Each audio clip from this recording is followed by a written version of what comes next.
Fórmula C, el podcast de competencia para mercados más eficientes. Fórmula C.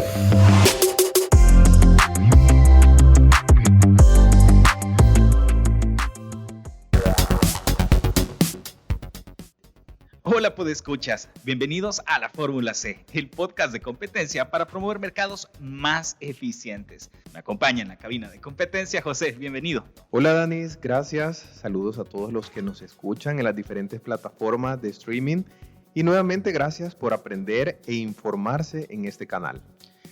A ver, ¿de qué vamos a conversar este día, José? Bueno Danis, hoy abordaremos la esencia de este podcast, la competencia.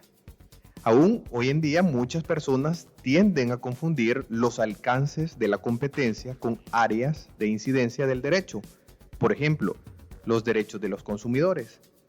Pero para aclarar dudas, como las antes mencionadas, hemos preparado 5 sencillos apartados para que después de este programa quedes claro de este importante tema. Muy bien.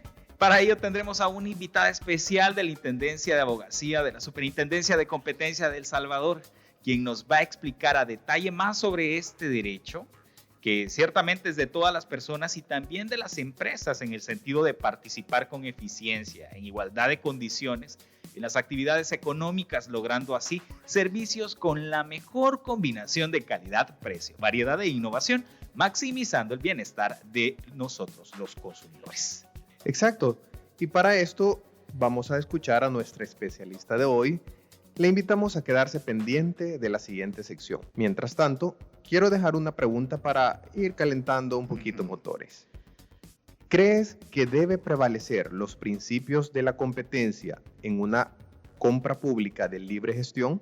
Es decir, aquella en la que el encargado de compras puede seleccionar libremente al proveedor que prestará el servicio. ¿Ustedes qué creen? ¿Cómo creen que en realidad que esto puede pasar? Pues les vamos a contar más detalles adelante, pero el Consejo Directivo de la Superintendencia de Competencia opinó sobre el tema, pero en unos minutos nosotros vamos a ahondar más en esta opinión. Y sin más, pasamos a nuestra primera sección, la fórmula de hoy. La fórmula de hoy.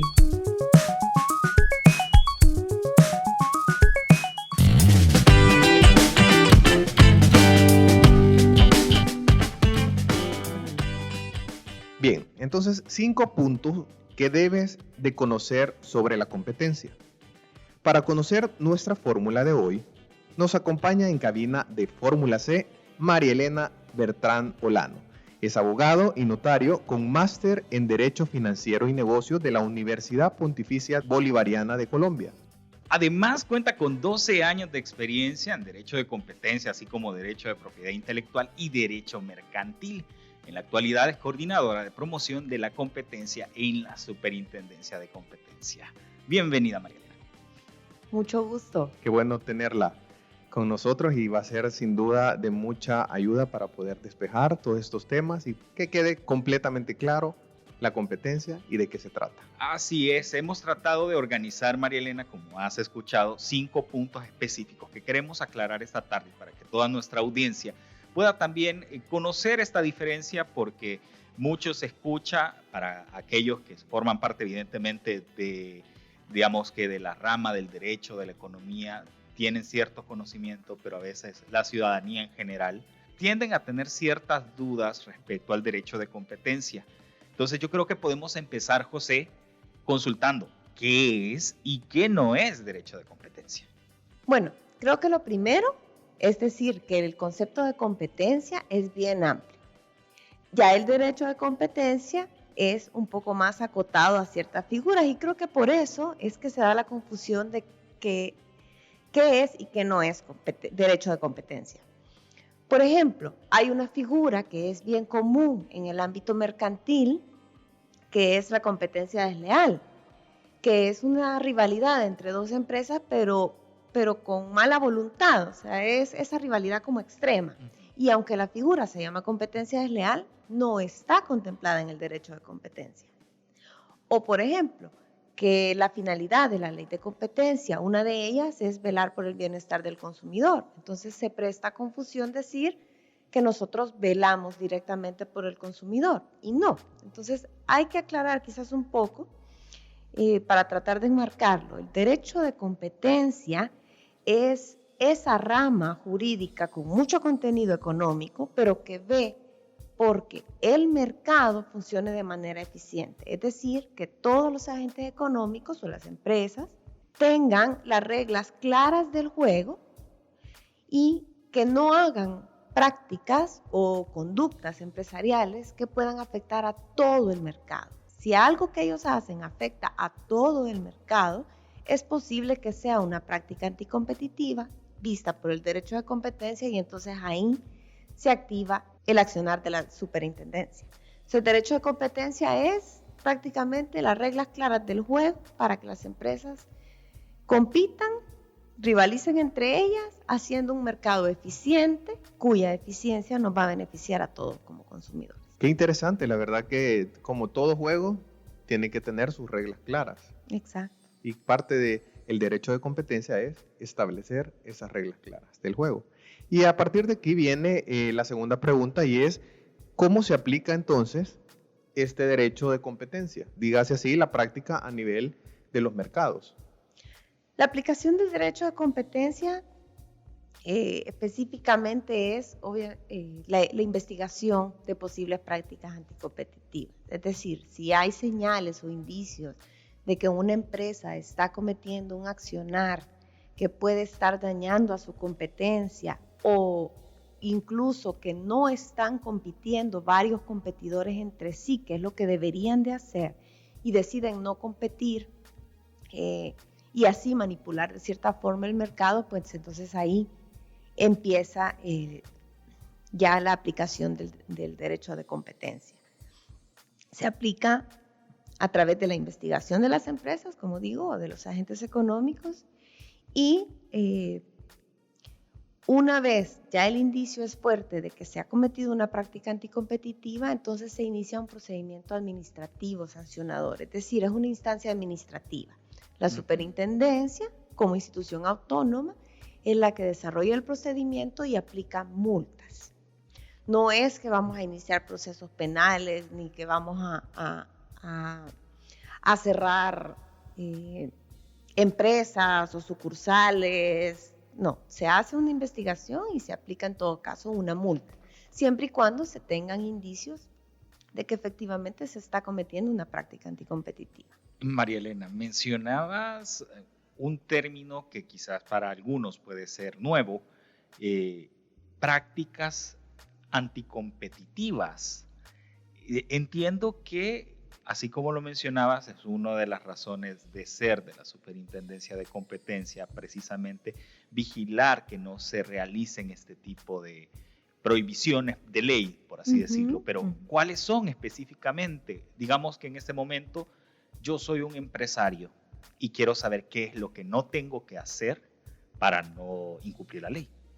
Bueno, las prácticas anticompetitivas, que es como nuestra ley denomina aquellos hechos que atentan contra la competencia, y aquí como abogado tengo que hacer la aclaración, ¿verdad?, de que toda ley proviene de la Constitución y justamente es nuestra Constitución la que dice que se prohíben las prácticas monopolísticas, que es sinónimo de práctica anticompetitiva como le llamamos nosotros. O sea, esa prohibición de ese tipo de prácticas, ya la ley de competencia la desarrolla y dice que son 3 tipos de prácticas las que están prohibidas. Primero, el acuerdo entre competidores, es decir, que las empresas que están en un mercado se pongan de acuerdo para fijar precios, para repartirse zonas del mercado o para repartirse licitaciones. Está también el segundo grupo, que son las prácticas entre no competidores, que son incluso decisiones normales empresariales, pero que con ciertas circunstancias, si se cumplen, pueden ser una práctica anticompetitiva porque van a sacar o van a atentar contra los competidores del mercado y por lo tanto afectar al consumidor. Y el tercer grupo, que sería las prácticas que van dirigidas a un abuso de posición dominante. Porque hay que aclarar que a pesar de que muchas personas piensan que la empresa grande es mala por ser grande, por ejemplo, el típico concepto de monopolio que hemos manejado por muchos años, tenemos que hacer la aclaración de que nuestra Constitución no prohíbe los monopolios, prohíbe las prácticas monopolísticas, que es diferente. Y una de esas prácticas monopolísticas sí es que una empresa que tiene posición dominante, esto quiere decir que o tiene mucho poder del mercado, o tiene mucho tamaño, o es de las pocas que brindan el producto o servicio en el mercado, abusen de esa posición especial que esa circunstancia les da para evitar que entren más competidores al mercado o sacar a los que ya tienen. Entonces, este tercer grupo, que es el abuso de posición dominante, es la investigación de que si una empresa que tiene posición dominante está abusando de ella, se verifica el abuso y entonces se sanciona. No pensemos que es la sanción al más grande por grande. O sea, tener posición dominante no es malo, pero abusar de eso que se tiene, pues entonces ahí sí ya puede ser investigado. Entonces, en resumen, les mencionaba, son los tres grupos: el acuerdo entre competidores, la práctica entre no competidores y el abuso de posición dominante. Esas son las prácticas anticompetitivas. Perfecto. Y bueno, hacia eso también viene la siguiente pregunta sobre cuándo entonces la superintendencia actúa. Es decir, actúa a partir de una investigación o puede actuar también a través de alguien que pone una denuncia.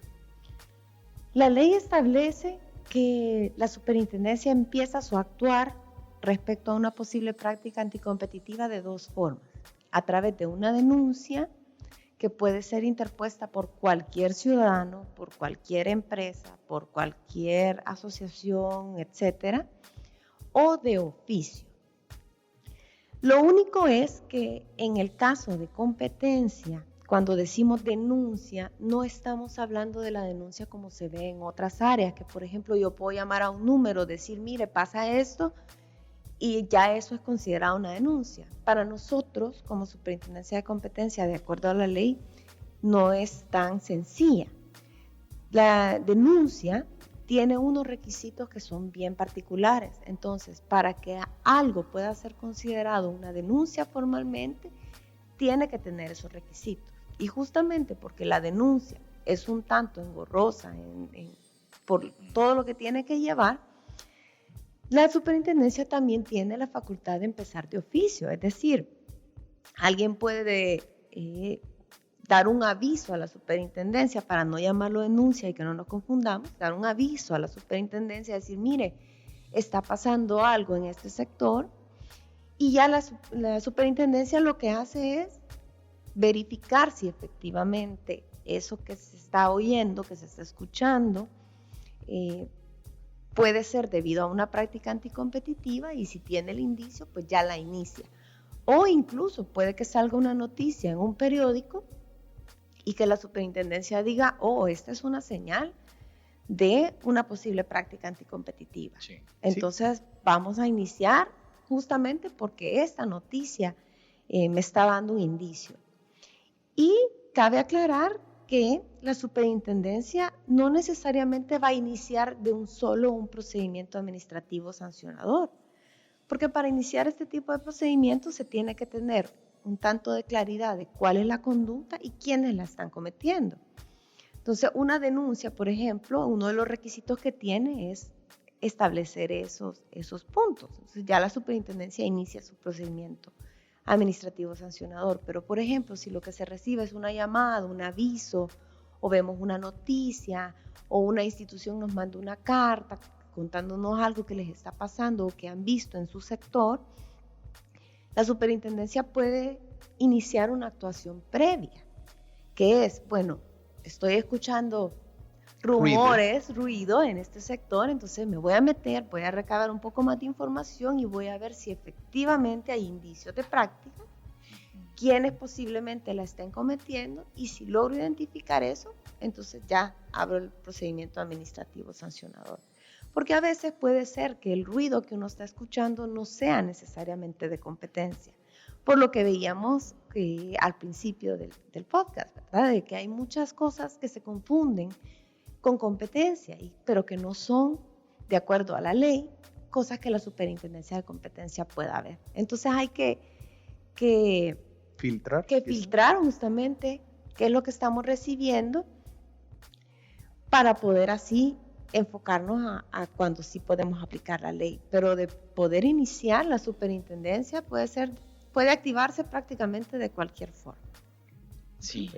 También creo que, José, María Elena, que hay otro aspecto que digamos que lo hemos dejado para desarrollarlo en otra ocasión, porque digamos que forman parte del mismo saco, pero son harina de diferente costal. Si bien la Superintendencia atiende todos estos elementos que ya María Elena nos estaba comentando, también hay otros elementos que la ley de competencia le confiere, que son, por ejemplo, que es usualmente, usted ve en las planas de los periódicos o de repente en internet, los procesos de concentración. No lo estamos mencionando en este momento como el proceso administrativo para aprobar este elemento, pero es importante también que lo tengamos claro. No sé si nos puedes comentar rápidamente esa parte que la ley le confiere a la Superintendencia. Vaya, la ley establece una actividad que no se le llama directamente aplicación de ley, porque aplicación de ley se le suele llamar a las investigaciones. Exacto. Sino que es una tramitación sui generis que tiene nuestra ley, es decir... ¿Tramitación qué? Sui generis, o sea, de una naturaleza especial, porque es preventiva.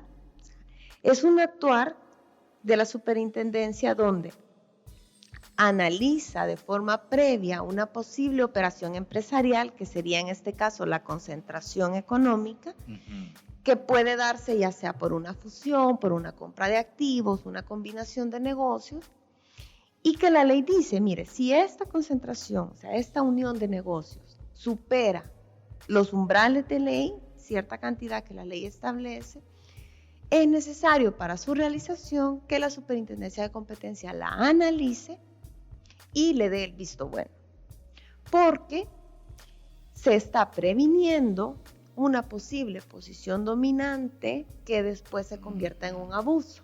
Entonces acá estamos tratando de evitar que se den las condiciones para una práctica anticompetitiva posterior. Entonces es un trámite especial, como les decía, sui generis. Excelente. Muy bien. Yo creo, José, que eso nos lleva a la siguiente pregunta, que era lo que planteábamos al inicio, ¿no?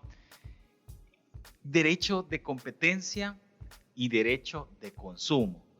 ¿Son como hermanos? ¿En algún momento se cruzan? ¿Cuál es la diferencia? Para que le quede claro a nuestra audiencia. Yo diría que son más primos. Primos. Sí. Lo que pasa es que el derecho de consumo es una protección al consumidor que hace directamente una institución del Estado, que en este caso es la Defensoría del Consumidor, donde vela por todos y cada uno individualmente de los ciudadanos ante posibles abusos que cometen sus proveedores de bienes o servicios, es decir, las empresas que le venden o las personas que le venden productos y servicios. Entonces, si a mí, por ejemplo, me venden un artículo defectuoso, yo, María Elena Bertrán, como consumidor, puedo decir, mire, la empresa X o la persona X que distribuye televisores me ha vendido un elemento defectuoso y no me quiere responder. Ya seguí el procedimiento, que tiene su procedimiento específico también, hacer valer mi derecho, y no lo he logrado, entonces ya la Defensoría interviene y ella es la que me ayuda a restablecer mi derecho. Entonces, ahí tenemos una relación directa del consumidor con un derecho violentado por el proveedor y que la institución le sirve como de mediador para subsanar esa falta. Pero en derecho de competencia, el consumidor no es visto individual como se ve en consumo, sino que es el total de consumidores. Porque como el derecho de competencia se enfrasca en un mercado eficiente, entonces estamos viendo el mercado como un todo. Y los consumidores como un todo, todos los consumidores de ese mercado. Entonces no hay una defensa directa de derechos del consumidor, por ejemplo. O sea, no es que porque a todos les vendieron un televisor defectuoso va a entrar la Superintendencia de Competencia. Sigue siendo una afectación directa del consumidor. En cambio, si la empresa se ha puesto de acuerdo para que los televisores se vendan a precios más caros de lo que debería, porque así, si todos tienen el mismo precio, el consumidor está obligado a pagar el precio más caro siempre, porque no tiene una opción más barata. Entonces ahí sí, todos los consumidores nos vemos afectados, incluso los que no hemos comprado, pero que mañana podamos tener necesidad de comprar un televisor. Sería ahí prácticamente quizás como decir a nivel macro. Sí, exactamente, es una tutela macro la que hace el derecho de competencia en cuestión de consumidor. En cambio el micro, el detalle, el uno a uno lo hace la Ley de Protección del Consumidor a través de la Defensoría del Consumidor. Y nosotros a nivel macro, como Superintendencia de Competencia, a través de la Ley de Competencia, velando por el mercado. Pero podríamos afirmar, si bien que como superintendencia se atiende a este tema a nivel macro, los beneficios de la competencia sí afectan al consumidor positivamente, ¿cierto? Claro, es que cuando tú ya estás viendo el tema macro, quiere decir de que si hay una práctica anticompetitiva, se están dañando todos los consumidores de ese mercado. Entonces, si tú le eliminas, inmediatamente se benefician todos los consumidores de ese mercado. Y además, el solo hecho de que el mercado sea eficiente ya es beneficioso para nosotros como consumidores, porque ahí es donde tenemos empresas que quieren ganarse nuestra preferencia como consumidores a través de mejores precios, mayores calidades, mayores variedades, mayor atención al usuario, por ejemplo, mayor innovación, productos nuevos. Todo ese beneficio que da el intercambio que deben tener las empresas a la hora de competir entre ellas, lo recibimos de facto. Si dejan ellas de competir, esos beneficios los perdemos. Y ahí perdemos, como les decía, los consumidores todos. Entonces, al intervenir la superintendencia eliminando la práctica anticompetitiva, restablece las condiciones del mercado, se vuelven a dar los beneficios que ya teníamos y nos vemos el doblemente beneficiados porque recibimos los beneficios iniciales y además nos quitan eso que nos estaba dañando a todos, a todo el conjunto. De acuerdo. Perfecto. Bueno, y quizás tal vez en este marco de la conversación, yo creo que muchos de los que nos están escuchando tienen también más dudas, más preguntas, pero para eso también tenemos algo importante, algo interesante que quisiéramos anunciar que va a ser parte de este aprendizaje que queremos hacer sobre competencia y es el diplomado. Sí, efectivamente estamos desarrollando un diplomado que es dirigido a estudiantes, es un diplomado introductorio a Derecho de Competencia para que vayan conociendo los conceptos principales, que se vayan introduciendo poco a poco en el tema, porque para nosotros es bastante importante que todos los ciudadanos y con mayor razón los estudiantes, que próximos profesionales, pues conozcan qué es el derecho de competencia, cuáles son sus conceptos, para que así cuando ya más adelante se vuelvan parte de los mercados como fuerza trabajadora o incluso como consumidores que ya somos, pues que tengan claro de que tienen la obligación de ayudarnos a hacer valer la ley de competencia, ya sea a través de dándonos avisos o formalmente una denuncia, o si trabajan en empresas, pues asegurarse que estas no realicen esas conductas que están prohibidas por ley. Entonces sí es importante y por eso ahorita nuestro primer diplomado lo hemos dirigido a estudiantes de forma introductoria. Más adelante estaremos sacando ya cursos más especializados y dirigidos también a otro tipo de públicos. Pero igual está abierto y pueden suscribirse a través de nuestra página web. Ahí van a ver el anuncio. Ustedes hacen clic y los va a dirigir a el sitio de la e-competencia, que es nuestra aula virtual, y ahí pueden hacer la inscripción. ¿Y saben qué es lo mejor de todo? ¿Qué? Que gratis. Es gratis. Gratis. Por supuesto. Igual para cualquier otra consulta que tengan, pues nuestras redes sociales, nuestra página web, pues ahí estamos siempre atentos a solucionar cualquier duda, cualquier inquietud que tengan. Perfecto, bueno, gracias a nuestra invitada del día de hoy, María Elena, por su tiempo. Definitivamente fue muy ilustrativa la participación y ahora nos queda casi que totalmente claro para nuestros podescuchas estas 5 cosas que tenemos que conocer del derecho de competencia. Así es, muchas gracias María Elena por habernos acompañado, y también a usted si le ha quedado alguna duda, pero más como un ejemplo claro o específico, le invitamos a que conozca el historial de actuaciones de la Superintendencia de Competencia a través de nuestra aplicación. Ustedes pueden dirigirse también al sitio web y próximamente se podrán encontrar en cada una de sus App Stores para poder adquirirla de manera gratuita y poder tener acceso a esta valiosa información, conocer el historial y sobre todo pues también conocer cómo ha impactado eso a su economía como consumidor, así como lo mencionaba María Elena, movimientos macro que impactan el bolsillo del día a día. Así es. Y para profundizar en este tema, le dejamos con la siguiente sección a la voz de nuestra querida Geraldina Leiva.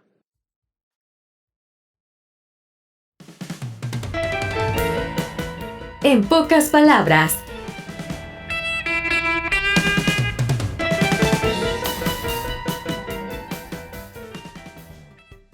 Hola, soy Geraldina Leiva de la Superintendencia de Competencia. Esta vez te venimos a hablar de 5 hitos que la institución tiene en materia de imposición de multas por prácticas anticompetitivas.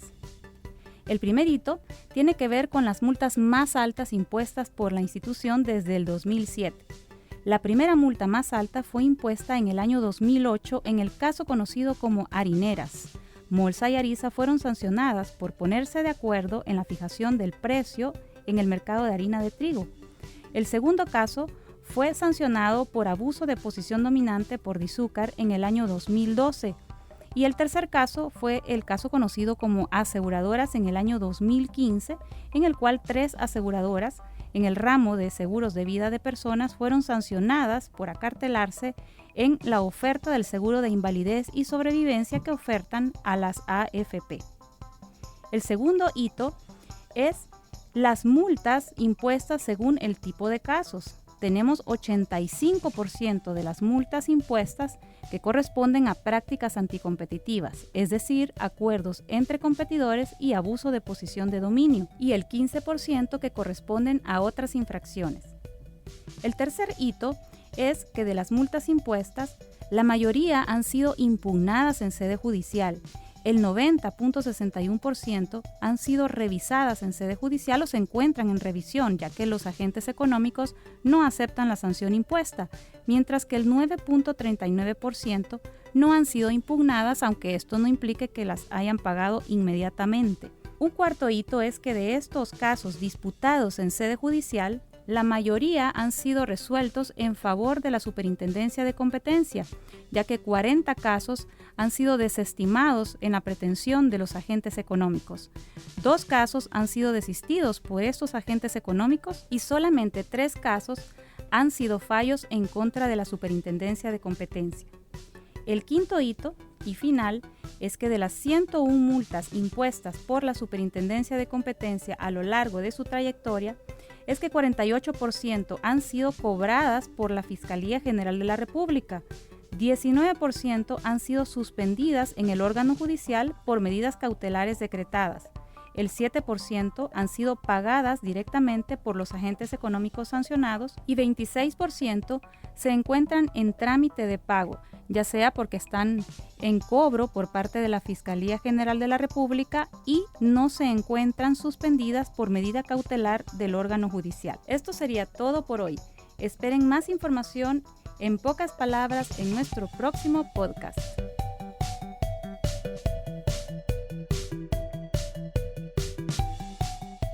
Muchas gracias, Geraldine, por estos 5 datos. Ciertamente muy interesante conocer más acerca del quehacer de la Superintendencia de Competencia en este ámbito. Al inicio de este programa nosotros le habíamos planteado una pregunta. ¿Pueden las compras públicas de libre gestión regirse por los principios de la competencia? La respuesta es sí. Así es. Conozcamos más sobre esta opinión y otras notas interesantes en nuestro siguiente bloque, Competencia en el Mundo.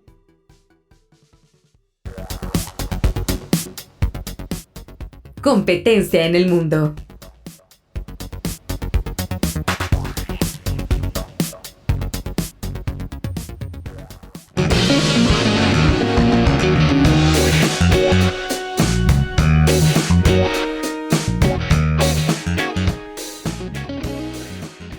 Superintendencia de Competencia dice sí hay competencias en compras de libre gestión. Recientemente el Consejo Directivo de la Superintendencia de Competencia opinó al respecto. Detallaron en una resolución que al llevar a cabo un proceso de contratación de libre gestión, sin importar su monto, realizar el paso de solicitar cotizaciones les permite contar con mayores opciones, tomar una decisión de compra mejor informada, eficiente y acorde al interés general, cumpliendo así con el mandato de optimización normativa de procurar la competencia en las adquisiciones y contrataciones de la administración.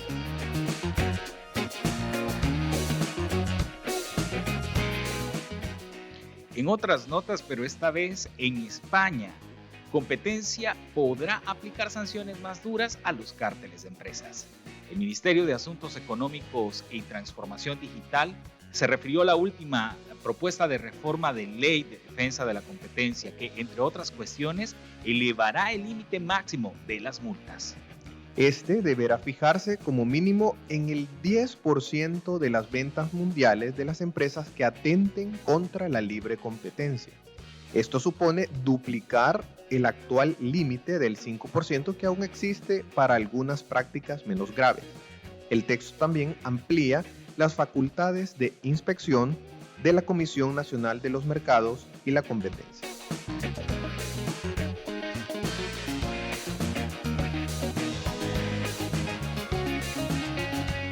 Siguiendo en el mismo orden de información, pero esta vez en el territorio nacional, Claro no acepta condiciones de compra impuestas por la Superintendencia de Competencia y renuncia al proceso de compra.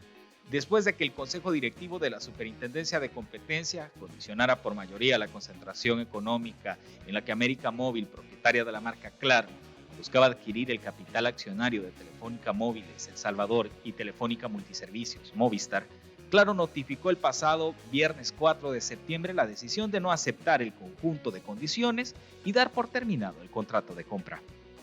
La Superintendencia de Competencia, bajo mandato de la Ley de Competencia, debe analizar de forma preventiva las solicitudes de concentración económica que cualquier agente en su libertad económica presente y, de acuerdo con el análisis técnico, jurídico y económico realizado, se advirtió que la adquisición produciría limitaciones a la competencia en los mercados de telefonía móvil, fija y servicios de conectividad empresarial.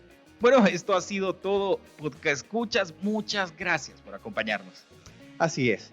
Y recuerda estar pendiente de nuestro próximo podcast y no olvides darnos un me gusta, me encanta o comparte en tus redes sociales. Para más información sobre el derecho de competencia, puede visitar nuestras redes sociales y nuestro sitio web www.sc.gov.sv. Y si quiere conocer de casos y de todos los estudios que la Superintendencia ha realizado, así también como las temáticas abordadas este día, puede ingresar a nuestra aplicación appsc.gov.sv. Hasta nuestra próxima emisión.